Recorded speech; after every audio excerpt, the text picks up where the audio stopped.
Good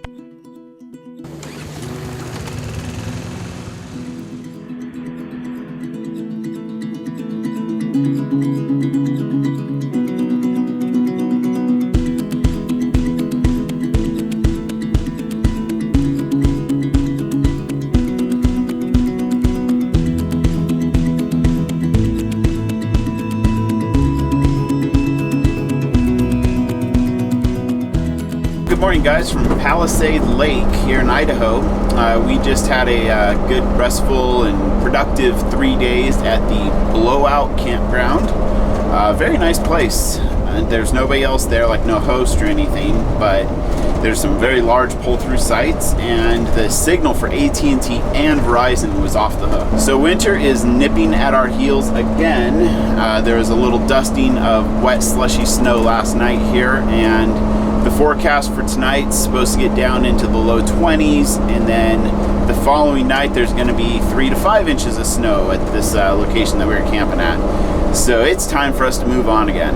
Today I would like to talk to you guys about who we are and what we are. This topic has been coming up a couple times in the recent weeks. Are we full-time RVers, or are we travelers that travel full-time in a motorhome? There is actually a big difference.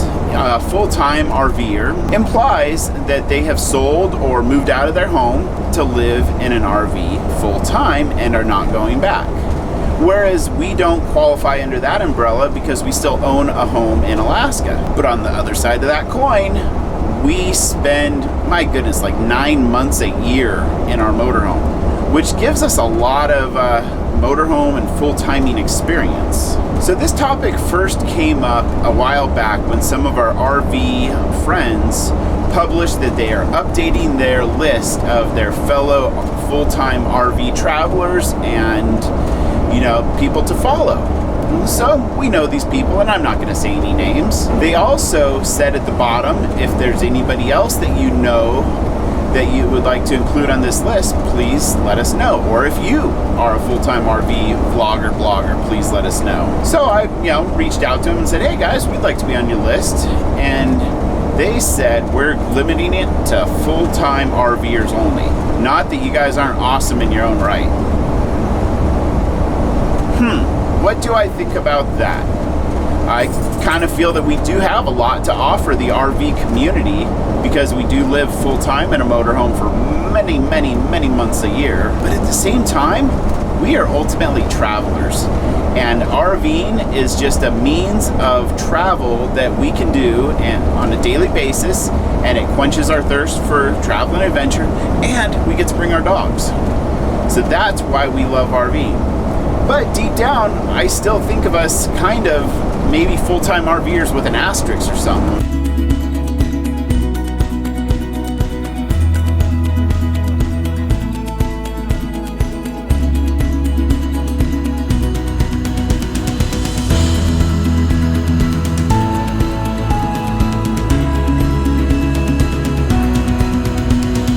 Oh, what?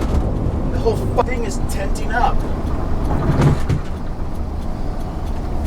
This drive has turned rather intense. We have such an extreme crosswind here that the awning over the slide out is like getting wind underneath it, and it's starting to flap, and it's not good. We have our hazards on and we're creeping at about 30 miles an hour, but this wind is coming so hard from our left side. We have like literally no option other than just creep through it or stop until the wind dies down. Got a big ass truck here. God bless it. You don't think a zip ties or something would help to hold it in? No, because the wind is getting underneath it. You would think that the retraction mechanism of the awning for the slide out would just kind of lock it into place. Well, and also it has that metal cover over it. You would think that would protect it from the wind. This one actually doesn't have the metal cover over it. Oh, the new one doesn't? No, I don't know if the last one did or not. I can't remember.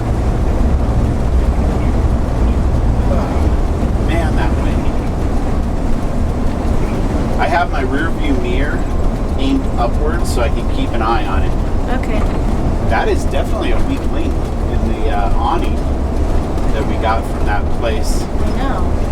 Not Or filled have we up. never encountered crosswinds this extreme in our 5 or whatever years of owning this beast? I don't know. We're changing angles now. Maybe that'll help. It has gotten a little better, but that has been like the most intense 10 miles that I have driven in a very long time. Now we know that if we have like a wicked strong wind hitting us on the port side here, what we're potentially going to be dealing with. Yeah, I'm able to keep the steering wheel kind of straight right now, but there was a point where the steering wheel was all the way cocked to the left just to keep us going straight. We still have about 8 miles to go until we get to that Walmart, and at least right now the road is pointing more or less into the wind, which is a good thing. Watch out. Trash bags.